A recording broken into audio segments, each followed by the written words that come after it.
You're going to miss us when we're gone, but let's keep the party rolling with your next performer, a young lady who goes by the name of Iesha White, everyone. Iesha White! How y'all doing?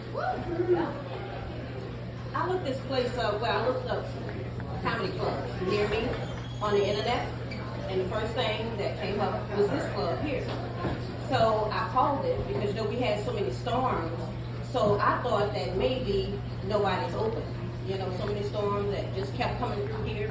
And when I called, a nice young lady answered the phone, and I said, "Are you guys open?" And they said, "Yeah." I said, "Don't still do that comedy night thing that you have listed on the internet, that you come there every Wednesday night at 9 o'clock or whatever. How does that work?" She said, "Just come in and there's a list there, and you just sign your name on the list or whatever, and they'll let you do your comedy."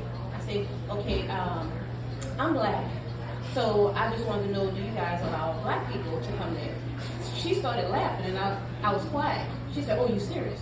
I said, "Yeah, I'm just, is it okay for black people to come there?" She said, "Yeah, sure." I said, "One more question. Do we leave alive?"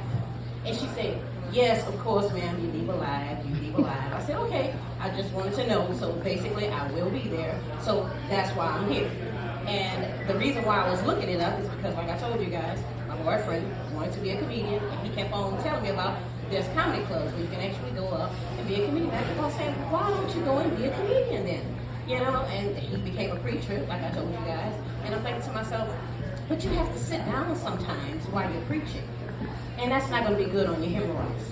So you need to be a comedian, so therefore you can stand up as long as you want to, and you don't have no problems with those hemorrhoids.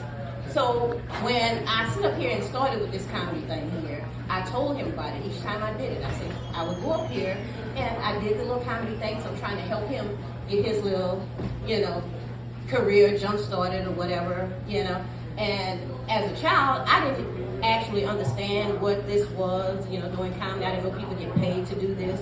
And when he came to my house to meet my parents, my mother sat down and grilled him and said, "So what are your plans for the future?" And he said, "I want to be a comedian." And she was like, "Okay." And I'm like, "Okay, what's wrong with that?" He told me they make a lot of money. So when I actually walked into the door and let him go home, I come back home, my mother's sitting there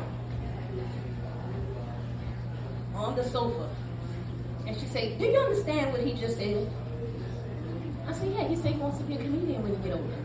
She said, "No, you don't understand what he just said." She said, "Imagine yourself being, do you know who you are?" I said, "I'm a princess." Our parents used to tell us we were princesses. "I'm a princess." She said, "Yes, and I'm the queen, which means when I die, you're going to be the queen on the throne. And guess who you're going to be dating? The jester." I was like, "Oh, hell no. Ain't no way in the world I'm going to see people dating the jester and everything. This is not going to work."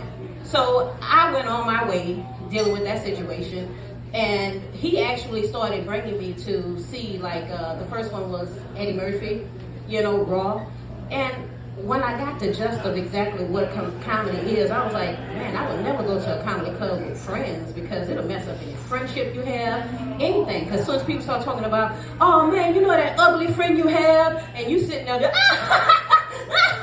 and your friend look like, "Fuck you laughing so hard for?"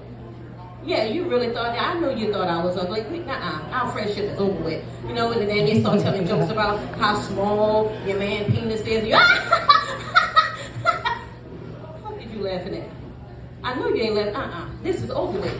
This comedy thing, if you sitting up here, going out here with friends, and people sit up here and use any of your flaws, and you don't have that flaw, and you're out here with a friend or a family member, you can forget your friendship. You can forget any love that they have for you from now on. And that's all I have to say. All right. Okay.